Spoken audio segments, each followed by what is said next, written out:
സൂഫികുമാരൻ വരുന്നു. ഇയാളെ തല്ലിക്കൊന്നാലും ചാവില്ലെന്നാ തോന്നുന്നു. 100 ആയുസാ കക്ഷിക്ക്. ഞാനിപ്പ വരാം. നിന്നെ ഉപദേശിച്ചിട്ട് ഒരു കാര്യമില്ല. നീ ഇവിടെ ഇരിക്കടി, ഞാനിപ്പ വരാം, പെട്ടെന്ന് വരാം. എടി ഇത് ശരിയല്ല കേട്ടോ. ശരിയാണോ കേട്ടോ?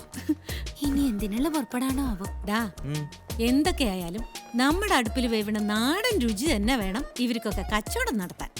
ഉമ്മത്തെ ഇത് എന്തറിഞ്ഞിട്ടാ ഈ പറയുന്നത്? നമ്മൾ ഇവർക്ക് 1.5 രൂപയ്ക്ക് കൊടുക്കുന്ന ഉഴുന്നുവട ഈ പഹയന്മാര് വിൽക്കുന്നത് എത്രക്കാ കുഞ്ഞാലി? 25 രൂപയ്ക്ക്. പൊടച്ചോനെ, നേരോ? നേര്. ആഹാ, ശ്രീപാർവതി എന്താ ഇവിടെ? അത് ഒറ്റയ്ക്കാ? അല്ല, ഒരു ഫ്രണ്ട് ഉണ്ട്, ഫോൺ ചെയ്യാൻ പോയതാ. ആഹാ, ഈ ഫോണോമേനിയ ഉള്ള ഫ്രണ്ട്ഷിപ്പ് ഒന്നും അത്ര നല്ലതല്ല കേട്ടോ. ഫോണോമേനിയ നിന്റെ കെട്ടിയോക്ക? ബൈ ദ വേ, ഇത് എന്റെ ഉമ്മത്ത, വലിയ വെബിസ്റ്റാ. അറിയാം, ടിവിയില് കുക്കറി ഷോ കണ്ടുണ്ട്. അത്യാ, മോളെ വീട് എവിടെയാ? അത് അമ്പലത്തിന്റെ. അതെ ഉമ്മത്ത, ഞാൻ പരിചയപ്പെടുത്താം. ഇത് ഡോക്ടർ ശ്രീപാർവതി, തളിയിലെ കിഴക്കേടം കോവിലകത്തെ തമ്പുരാട്ടിക്കുട്ടിയാ. ഞങ്ങള് ക്ലാസ്മേറ്റ്സ് ആയിരുന്നു. ഷാജറിന്റെ LLB എന്തായി? അതിനിവന് പഠിക്കാൻ എടിയ നേരം. ഇവൻ വക്കീലാവുന്ന എനിക്ക് വലിയ പ്രതീക്ഷയൊന്നും ഇല്ല മോളെ. ഉള്ള സമയം പാട്ടും പാടി നടക്കുകയല്ലോ. നിങ്ങൾ പറഞ്ഞു കൊളവാക്കല്ലോ ഉമ്മത്ത. വാ പോവാ. Sreeparvathi, you carry on. Okay bye. പോട്ടെ, നിക്കടാ. വെരി.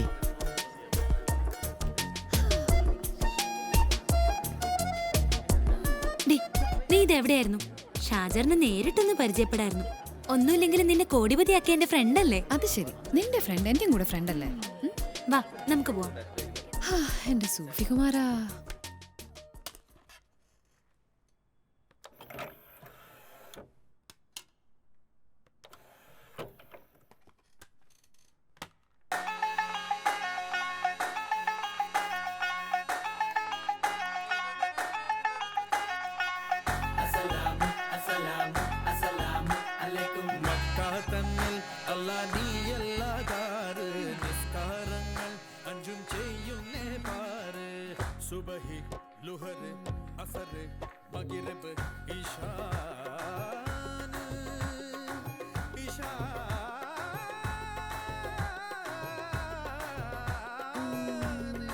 Look-wise,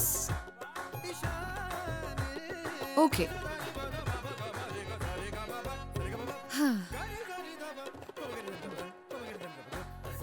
സൂഫി മ്യൂസിഷ്യൻ ഷാജഹാൻ LLBക്ക് പഠിക്കുന്നു.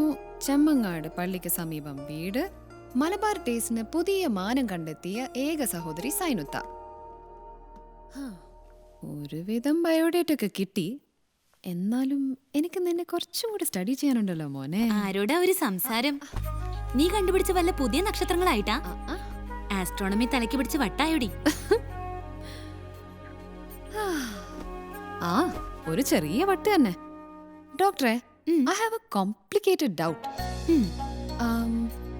പ്രണയിക്കാനാണോ അതോ പ്രണയിക്കപ്പെടാനാണോ ജനറലി ഒരാൾക്ക് താല്പര്യം? ഇത് കുറച്ച് കോംപ്ലിക്കേറ്റഡാ, എനിക്കറിയില്ല.